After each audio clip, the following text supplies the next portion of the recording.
নমস্কার, আপনাদের সকলকে স্বাগত জানাই চ্যানেল রূপম মুখার্জিতে। আজকের ভিডিওতে আমরা আলোচনা করব পশ্চিমবঙ্গ স্কুল শিক্ষা দপ্তরের একটি গুরুত্বপূর্ণ নির্দেশিকা নিয়ে, যেখানে সরকারি ও সরকারি সাহায্যপ্রাপ্ত স্কুল শিক্ষকদের বিরুদ্ধে প্রাইভেট টিউশন করানোর অভিযোগ নিয়ে তদন্তের নির্দেশ দেওয়া হয়েছে। চলুন পুরো নথিটি আমরা সহজ বাংলায় বুঝে নিই। এখন আপনাদের স্ক্রিনে আপনারা সেই নথিটি দেখতে পাচ্ছেন।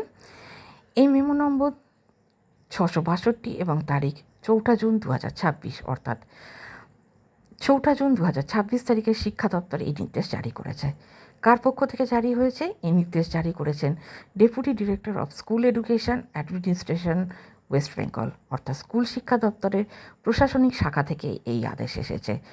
কাদের পাঠানো হয়েছে? এই নির্দেশ পাঠানো হয়েছে জেলার district inspector of school DI এবং প্রাইমারি এডুকেশন বিভাগের আধিকারিকদের, অর্থাৎ সমস্ত জেলার শিক্ষা কর্তৃপক্ষকে ব্যবস্থা নিতে বলা হয়েছে। বিষয়টা কি? বিষয়টি হলো, অভিযোগ করা হয়েছে যে বেশ কিছু সরকারি ও সরকারি সাহায্যপ্রাপ্ত স্কুল শিক্ষক আরটিই অ্যাক্ট 2009 এর সেকশন 28 লঙ্ঘন করছেন। ন্যাশনাল হিউম্যান রাইটস কমিশন থেকে একটি নোটিশ এসেছে। সেই নোটিশের ভিত্তিতে শিক্ষা দপ্তর তদন্ত শুরু করতে বলেছে। অভিযোগকারী দাবি করেছেন কিছু শিক্ষক বেআইনিভাবে প্রাইভেট টিউশন করছেন। এটি আরটিই অ্যাক্ট সেকশন 2028 বিরোধী। অভিযোগে আরও বলা হয়েছে, কিছু শিক্ষক নম্বর কম দেওয়ার ভয় দেখিয়ে ছাত্রছাত্রীদের নিজেদের টিউশনে যেতে বাধ্য করেন। যদি সত্যি হয় তাহলে এটি অত্যন্ত গুরুতর বিষয়।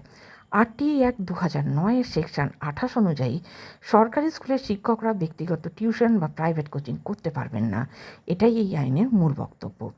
শিক্ষা দপ্তর 14 ফেব্রুয়ারি 2011-তে একটি বিজ্ঞপ্তি জারি করেছিল, যেখানে স্পষ্ট বলা হয়েছিল কোনো শিক্ষক প্রাইভেট টিউশন বা ব্যক্তিগত শিক্ষাদান করতে পারবেন না। 8ই মার্চ 2018-তে আরেকটি বিজ্ঞপ্তিতে বলা হয় ব্যক্তিগত লাভের জন্য প্রাইভেট টিউশন নিষিদ্ধ, তবে স্কুলের পক্ষ থেকে আয়োজিত রেমেডিয়াল কোচিংয়ের সহযোগিতা করা যাবে।